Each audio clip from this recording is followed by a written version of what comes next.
딱딱딱, 톡톡톡, 띠링. 이 소리가 뭔지 단번에 아시는 분 계시죠? 아신다면 당신은 한 시대를 온몸으로 통과한 사람입니다.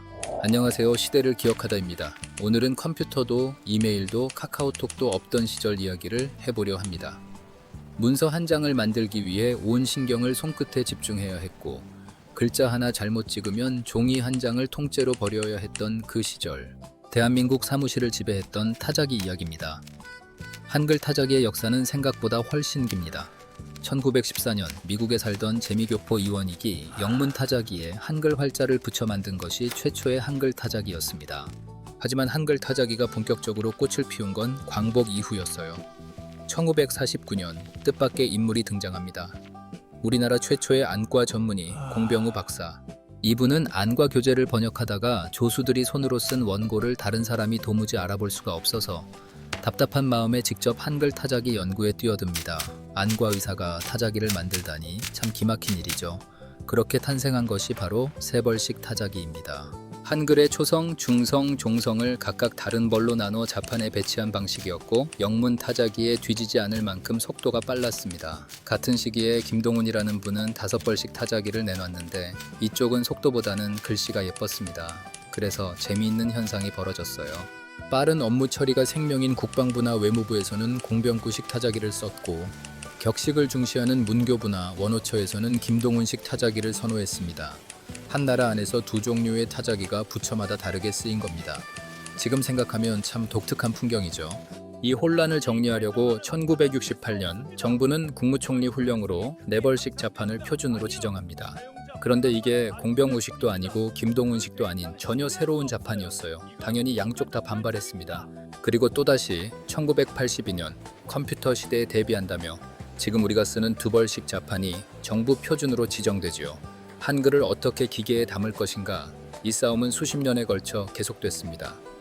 지금 여러분이 스마트폰으로 카톡을 칠 때 쓰는 그 자판 배열이 이렇게 길고 치열한 논쟁 끝에 태어난 겁니다. 자, 이제 그 시절 사무실 안으로 들어가 보겠습니다. 아침 9시, 사무실은 아직 조용합니다. 커피포트가 보글보글 끓는 소리, 누군가 신문을 펼치는 바스락 소리 정도만 들리지요.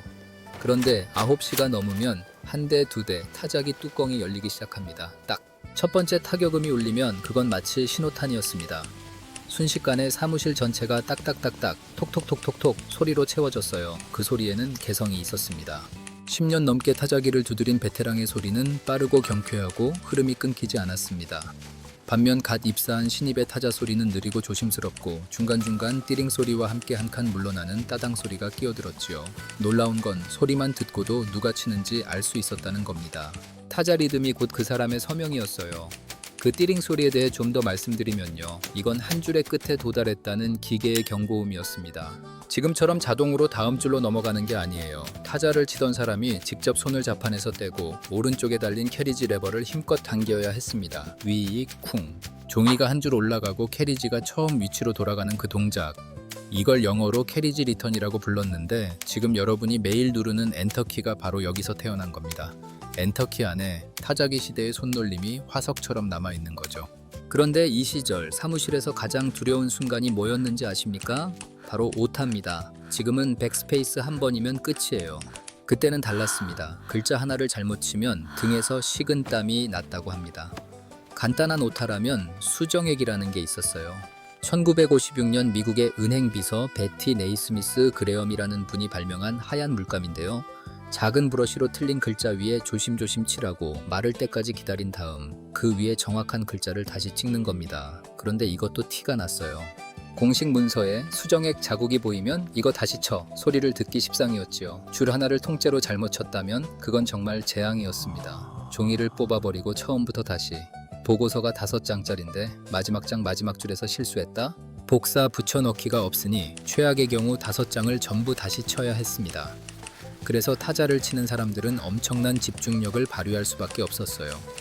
눈은 옆에 놓인 원고를 보면서 손은 자판을 보지 않고 정확한 위치로 움직여야 했습니다.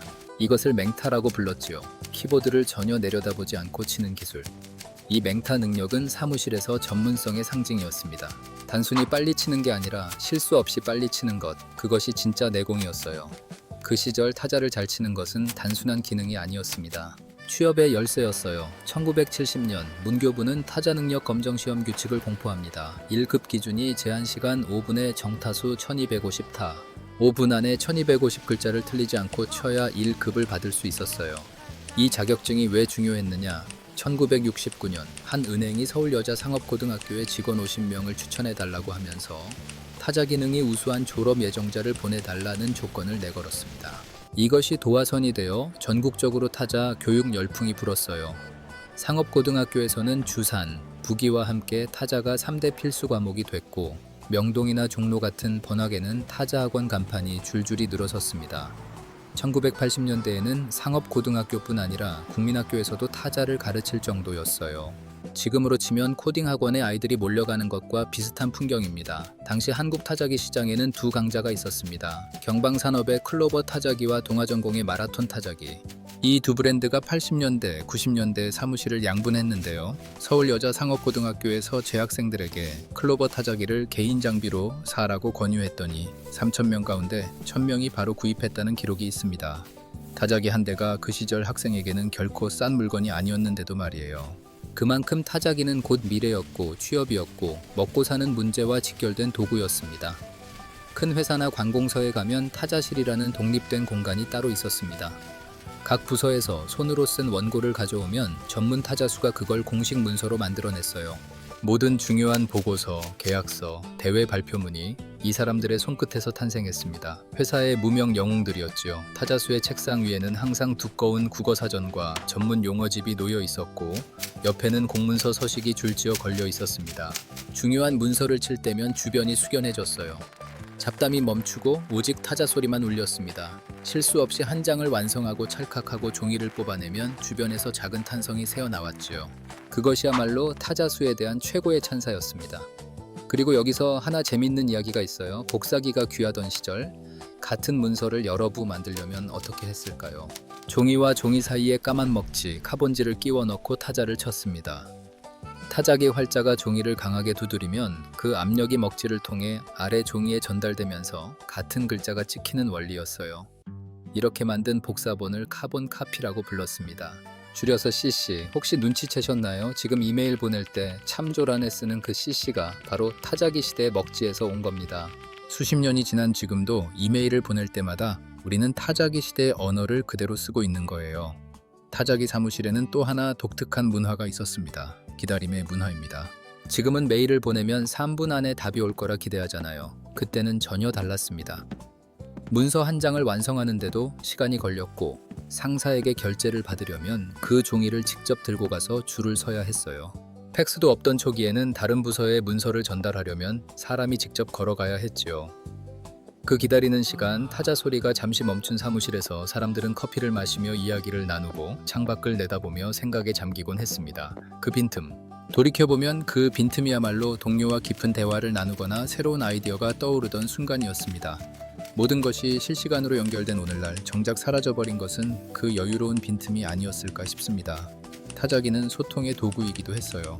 긴 문서 작업 중간에 누군가가 일부러 띠링 소리를 길게 내며 장난을 치기도 했고 서로의 타자 속도를 두고 은근한 경쟁을 하기도 했습니다. 점심시간 직전 톡톡톡톡톡 배고픔을 호소하듯 리듬을 바꿔 타자를 치는 사람도 있었지요. 기계 하나를 사이에 두고 생겨나는 인간적인 교류가 있었습니다. 그러다 변화가 찾아옵니다.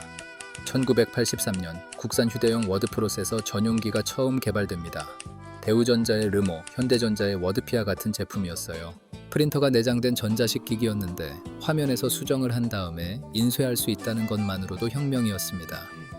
수정액도 필요 없고 종이를 버릴 일도 줄었으니까요. 이 워드 프로세서 전용기가 전동식 타자기를 빠르게 밀어냈습니다. 그리고 1989년 4월 결정적인 물건이 등장합니다. 서울대 컴퓨터 동아리 출신 이찬진, 김형집, 우원식, 그리고 김택진 이 4명의 청년이 만든 워드 프로세서 프로그램 아레아 한글 1.0. 모든 IBM 호환 PC에서 한글 문서를 편집하고 편집한 모양 그대로 인쇄할 수 있는 프로그램이었습니다. 이 아레아 한글의 등장과 개인용 컴퓨터의 보급이 맞물리면서 타자기의 시대는 급격히 저물기 시작합니다. 1990년대 초중반 사무실마다 커다란 모니터와 본체가 놓이기 시작했고 키보드의 부드러운 타이핑 소리와 도트 매트릭스 프린터의 지지직거리는 인쇄음이 타자기 소리를 대신하기 시작했습니다. 타자기에 익숙한 중장년 사무원들에게 마우스라는 물건은 당혹스러운 존재였지요. 레버를 당기던 손이 마우스를 잡아야 했고 종이 위에 물리적인 글자 대신 화면 위에 깜빡이는 커서를 따라가야 했습니다. 하지만 그 전환기에도 타자기는 바로 사라지지 않았어요. 복잡한 관공서 서식을 채우거나 봉투에 주소를 찍거나 복사 용지가 들어가지 않는 특수한 양식에는 여전히 타자기가 동원됐습니다. 한 시대의 도구가 완전히 퇴장하기 전 마지막까지 자기 자리를 지키려는 모습이었지요. 그러다 어느 날 사무실 구석 캐비닛 위에서 먼지를 뒤집어 쓴 타자기를 발견하게 됩니다. 누군가는 이건 이제 고물이야 하고 누군가는 추억이 떠올라 레버를 한번 당겨봅니다. 찰칵. 그 소리는 더 이상 일상의 리듬이 아니라 과거에서 건너온 메아리가 되어버렸습니다. 타자기가 남긴 것들, 우리는 인식하지 못한 채 매일 쓰고 있습니다. 앞서 말씀드린 엔터키와 이메일의 CC만이 아닙니다. 문서 상단에 제목을 배치하는 관례, 2칸 들여쓰기, 공문서에서 쓰는 귀하라는 호칭, 이런 형식들의 뿌리가 타자기 시대에 확립된 것들이에요. 타자기 자판의 효율성을 높이기 위해 고민했던 과정에서 띄어쓰기 규범이 실용적으로 다듬어지기도 했고요. 우리는 아날로그 시대가 만든 규칙을 디지털 화면 위에서 매일 재현하고 있는 셈입니다. 또 하나, 상업고등학교에서 타자를 가르치고 타자 자격증이 취업의 필수 조건이던 그 시절의 교육 구조는 지금의 컴퓨터 활용 능력 자격증이나 코딩 교육으로 이어져 있습니다.